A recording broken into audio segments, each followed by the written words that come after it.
पर्यावरण वन संबंधी संसदीय स्थायी समिति के सदस्य रूप में कार्य किया। श्री राजभर को 2 कार्यकाल के लिए उत्तर प्रदेश विधानसभा के सदस्य रहे।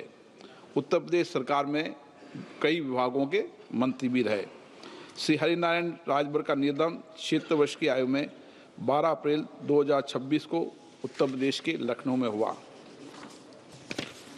माननीय सदस्यगण, मुझे अत्यंत दुख के साथ सभा को प्रसिद्ध पार्श्व गायिका श्रीमती आशा भोसले जी के निधन के बारे में सूचित करना है।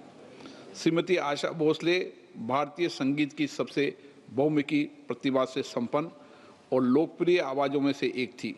7 दशकों से अधिक समय तक उन्होंने भारतीय सिनेमा और संगीत में अपना उत्कृष्ट योगदान दिया। अपने दीर्घ एवं शानदार करियर के दौरान श्रीमती आशा भोसले ने विभिन्न भारतीय और विदेशी भाषाओं में गीत गाया, जिससे उन्हें भारत और विदेशों में अत्यधिक लोकप्रियता और प्रशंसा मिली। उनके उत्कृष्ट योगदान को मान्यता देते हुए वर्ष 2008 में भारत के दूसरे सर्वोच्च नागरिक सम्मान पद्म विभूषण तथा वर्ष 2000 में फिल्म जगत के सर्वोच्च सम्मान दादा साहेब फाल्के पुरस्कार से सम्मानित किया गया है।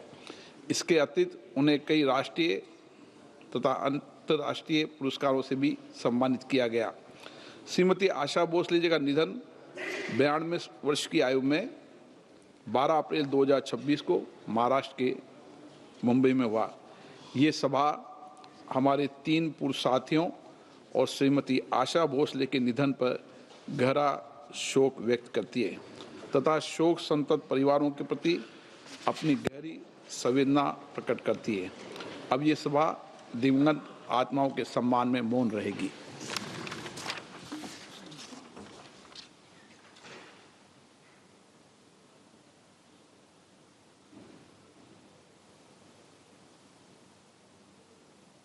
ओम शांति। 3 ದಿನಗಳ ವಿಶೇಷ ಅಧಿವೇಶನದ ಮೊದಲ ದಿನದ ಅಧಿವೇಶನ ಆರಂಭ ಆಗಿದೆ। ಓಂ ಬಿರ್ಲಾ ಅವರು ಈಗಾಗಲೇ ಬಂದು ಕೂರ್ತಾ ಇದ್ದ ಹಾಗೆ ಸದನವನ್ನು ಉದ್ದೇಶಿಸಿ ಮಾತನಾಡೋದಕ್ಕೆ ಆರಂಭಿಸಿದ್ದಾರೆ। बोलना है। माननीय सदस्य,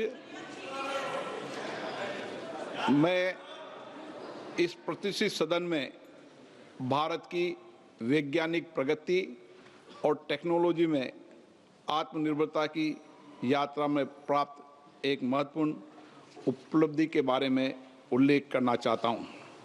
दिनांक 6 अप्रैल 2026 को भारत ने तमिलनाडु के कलपक्कम में एक महत्वपूर्ण वैज्ञानिक उपलब्धि हासिल की। हमारे 500 megawatt prototype fast breeder reactor ने प्रथम किटी कैलेटी को सफलतापूर्ण प्राप्त कर लिया है। ये इस बात का प्रतीक है कि रिएक्टर में नियंत्रित और सतत न्यूक्लियर चेन रिएक्शन की शुरुआत हो गई है। माननीय सदस्यगण, ये केवल एक तकनीकी उपलब्धि नहीं बल्कि एक महान राष्ट्रीय उपलब्धि भी है। 2 दशकों से अधिक की निर्माण अवधि में ये हमारे हजारों वैज्ञानिकों, इंजीनियरों, उद्योगों और परमाणु ऊर्जा विभाग की कई यूनिट के निरंतर प्रयासों का सफल परिणाम है। इस ऐतिहासिक उपलब्धि से न्यूक्लियर एनर्जी मिशन को प्रोत्साहन मिला है और माननीय प्रधानमंत्री नरेंद्र मोदी द्वारा घोषित वर्ष 2070 तक नेट जीरो एमिशन लक्ष्य को हासिल करने की भारत की वैश्विक प्रतिबद्धता को भी मजबूती मिली है। मार्च 2024 में माननीय प्रधानमंत्री जी PFBR के कोल्ड लोडिंग कार्यक्रम में भी शामिल हुए थे।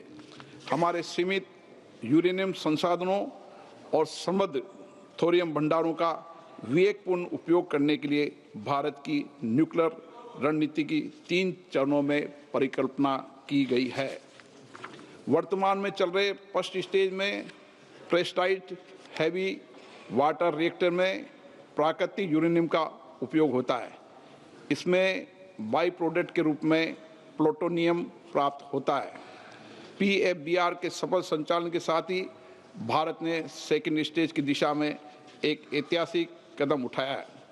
इस स्टेज में हम अधिक न्यूक्लियर ईंधन का उत्पादन करने के लिए फास्ट ब्रीडर रिएक्टर में प्लूटोनियम उपयोग करेंगे।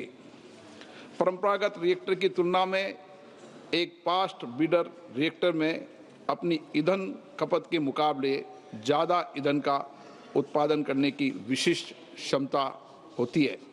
हमारी थर्ड स्टेज थोरियम यूरेनियम पर आधारित रिएक्टर होगा। इससे ऊर्जा का सतत और दीर्घकालीन भविष्य सुनिश्चित होगा। ऐसे समय में जब भारत की ऊर्जा की ज़रूरतें तेज़ी से बढ़ रही है, हम स्वच्छ ऊर्जा के लिए पूरी तरह प्रतिबद्ध हैं। न्यूक्लियर पावर एक ऐसा स्रोत है जो हमें भरोसेमंद 24 घंटे और कम कार्बन वाली बिजली उपलब्ध कराता है।